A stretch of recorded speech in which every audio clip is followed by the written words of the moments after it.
Coupons la Terre en deux. Tu peux voir toutes ces couches. Voici le noyau interne. Il est environ 40 fois plus chaud que l'intérieur de ton four. Voici le manteau, un océan de lave chaude. Voici la croûte terrestre, la surface solide sur laquelle vit notre civilisation. Mais si tu lèves les yeux, il y a de nombreuses couches en plus de l'atmosphère et de la couche d'ozone. Les scientifiques ont récemment découvert une étrange bulle qui protège notre planète des radiations. Et non, ce n'est pas le champ magnétique de la Terre. Cette bulle est faite d'ondes radio. Nous les utilisons pour communiquer. Notre planète brille comme un sapin de Noël dans le spectre radio. Mais nous allons nous intéresser aux ondes de très basse fréquence, celles qui nous permettent de rester en contact avec les sous-marins. Donc, les ondes radio sont comme des ondes lumineuses ou des ondes océaniques ordinaires. Regarde celle-là. La distance entre les deux pics correspond à la longueur d'onde. Et le nombre de ces ondes sur une période de temps est la fréquence. Par exemple, il y a 10 vagues dans cet intervalle d'une seconde. Alors, peux-tu deviner la fréquence de cette onde? Oui, c'est 10 Hz. Les téléphones portables utilisent des ondes d'une fréquence de 300 à 3000 MHz. Donc, ajoute 6 zéros de plus à ce nombre. Mais les ondes de cette fréquence ne traversent pas bien les obstacles. Pense au fait que tu perds la connexion de ton téléphone portable lorsque tu traverses un tunnel. C'est parce qu'il y a du métal à l'intérieur. C'est un matériau conducteur qui affaiblit beaucoup les ondes radio. L'eau salée est aussi une sorte de conducteur. Ainsi, si le sous-marin est assez profond, l'épaisse couche d'eau affaiblit le signal. Et nous perdons la communication. Pour la maintenir, on envoie moins d'ondes, mais on les allonge. Dans le même laps de temps, la fréquence des ondes courtes sera beaucoup plus élevée que celle des ondes longues. C'est pourquoi on les appelle des ondes à très basse fréquence. Mais il s'avère que ces ondes voyagent partout sur la Terre et même dans l'espace. C'est là que les choses deviennent intéressantes. Les ondes entrent en collision avec les particules de radiation du Soleil. Nous pensons que le Soleil est un aimable géant qui nous donne de la lumière et de la chaleur, mais il émet en fait de nombreux rayonnements nocifs. Chaque éruption ou décharge électrique de matière de notre étoile natale provoque une explosion de radiation encore plus importante. Ces particules volent vers notre planète, tout comme le font les ondes radio. Elles parcourent 93 millions de kilomètres entre le Soleil et la Terre en 8 minutes et s'écrasent sur notre bulle qui fait office de bouclier. En gros, les particules de radiation du Soleil s'accumulent dans les ceintures de radiation autour de la Terre. Le champ magnétique de notre planète les piège. Et une bulle d'ondes de très basse fréquence récemment découverte se trouve juste en dessous de cette ceinture de radiation. Elle nous aide à repousser une partie des émissions nocives. L'analyse d'anciennes études a confirmé que les ceintures de radiation étaient autrefois beaucoup plus basses et plus proches de la Terre. Mais lorsque notre civilisation a commencé à utiliser la radio de manière intensive, nos ondes ont fait remonter notre ceinture plus haut. Personne ne s'attendait à un tel effet de simples ondes radio, mais cela nous donnera un moyen de protéger les astronautes dans le futur. Quand tu es sur Terre, son champ magnétique te protège des radiations. Tu peux physiquement le voir lorsque les particules chargées du vent solaire font briller les particules d'air au pôle de notre planète. C'est une aurore. La prochaine fois que tu contempleras cette beauté, sache que c'est en fait la Terre qui te protège de certains rayons extrêmement nocifs. Mais si tu es en dehors du champ magnétique terrestre, quelque part dans l'espace, j'ai de mauvaises nouvelles pour toi. Rien ne te protège là-bas. C'est un gros problème pour les astronautes qui passent des mois dans la Station spatiale internationale. Peut-être les scientifiques apprendront-ils à créer des bulles protectrices d'ondes de très basse fréquence autour des stations spatiales et des vaisseaux spatiaux.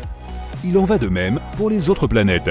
Nous allons probablement coloniser Mars un jour, et il n'y a pas de champ magnétique là-bas, et rien ne peut te protéger des radiations. Mais si tu crées une bulle artificielle là-bas, tu peux réduire les radiations nocives. Une autre bulle invisible qui nous protège est l'atmosphère. C'est comme un gâteau en couche ou un oignon. Chaque niveau de l'atmosphère a ses propres propriétés. La couche la plus basse dans laquelle nous vivons est la troposphère. Cette couche contient 80% du poids de tout l'air de la planète. C'est aussi le principal endroit où réside la vapeur d'eau. Et c'est là que fonctionne la machine appelée météo. Le Soleil envoie des rayons d'énergie vers la Terre. La surface de notre planète les reflète et réchauffe l'air de la troposphère. Cela le fait bouger et changer de place avec l'air froid. Ainsi, le vent, les cyclones, les tempêtes et les tornades se produisent uniquement dans la troposphère, jusqu'à environ 12 km d'altitude. C'est pourquoi les avions commerciaux volent à une altitude d'environ 10 km. Le vent ou d'autres mauvaises conditions météorologiques n'affectent pratiquement pas cette zone. Et l'air ici n'est pas aussi dense qu'il l'est sur Terre. Voler à 1,5 km au-dessus du niveau de la mer, c'est comme se déplacer dans un biscuit. C'est dur. Mais à une altitude de 15 km, on a l'impression de se déplacer dans une crème fouettée légère. L'avion ne ressent presque aucune résistance. C'est donc gagnant-gagnant. On économise du carburant et les passagers sont en sécurité. L'inconvénient majeur est qu'il fait très froid et que l'on ne peut pas respirer. C'est froid parce qu'il y a très peu de molécules d'air pour absorber la chaleur du sol et la transférer aux autres. Pour la même raison, tu ne pourrais pas respirer ici. C'est pourquoi les avions sont équipés de masques à oxygène, juste au cas où.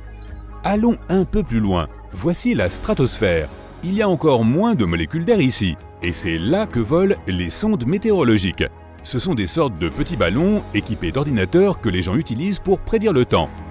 Cette partie de l'atmosphère contient également la fameuse couche d'ozone. C'est notre bouclier contre les rayons ultraviolets néfastes. L'ozone est presque identique à l'oxygène, sauf qu'il contient 3 atomes. Lorsque les rayons ultraviolets nocifs pénètrent dans notre atmosphère, ils s'écrasent sur la molécule O3. Le rayon brise la molécule en O2 et en un autre atome d'oxygène. Le rayon lui-même est converti en chaleur, mais l'ozone se régénère rapidement. Un seul atome d'oxygène rejoint l'O2 et la molécule d'ozone est prête à nous protéger à nouveau. C'est le bouclier invisible qui nous protège des rayonnements. Il a donné naissance à toute vie sur Terre. Avec le développement de notre civilisation, nous avons commencé à émettre du gaz fréon dans l'atmosphère. Nous avions l'habitude de remplir nos vieux réfrigérateurs avec. Un seul atome de chlore se détache d'une molécule de fréon dans l'air, et ensuite, il se lie à un seul atome d'oxygène. Maintenant, l'ozone ne peut plus se régénérer comme avant. Heureusement, nous avons interdit l'utilisation de ces gaz nocifs et la couche d'ozone a commencé à se régénérer. Les scientifiques s'attendent à ce qu'elle se reconstitue complètement au milieu du XXIe siècle. La stratosphère se termine à environ 50 km. La couche suivante est la mésosphère, la plus froide de toutes. En moyenne, elle est d'environ moins 95 degrés Celsius. C'est 5 fois plus froid que ton congélateur. C'est la couche de l'atmosphère où les météores entrants commencent à s'enflammer à cause de la friction dans l'air. Puis, ils finiront par brûler complètement. L'air ici est trop léger pour que les avions ou les ballons puissent voler, mais il est encore trop dense pour les satellites. Cette couche de l'atmosphère n'est donc pas encore bien connue. La couche suivante s'étend de 90 km au-dessus du niveau de la mer à environ 800 km. C'est un peu plus que la distance entre Las Vegas et San Francisco. La ligne de Kármán est située dans cette couche de l'atmosphère. C'est la frontière entre notre planète et l'espace. La thermosphère est l'endroit où tous nos vaisseaux spatiaux et satellites volent. C'est aussi là que se trouve la Station spatiale internationale. La température est extrêmement élevée ici. L'air est environ 10 fois plus chaud que ce que ton four peut produire. C'est dû à l'activité solaire. Mais tu ne pourrais jamais sentir cette chaleur.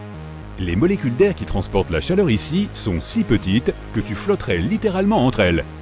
Imagine une piscine géante avec seulement 3 gouttes d'eau. C'est la thermosphère.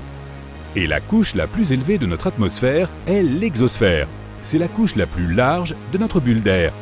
Les scientifiques pensent que ces limites sont à peu près à mi-chemin de la Lune, à 193 000 km. C'est le point où la pression du rayonnement solaire commence à dépasser la gravité de la Terre. Elle fait toujours partie de notre atmosphère. Cela signifie que les astronautes qui ont participé à diverses missions spatiales et qui ont été à bord de l'ISS n'ont en fait jamais quitté l'atmosphère terrestre.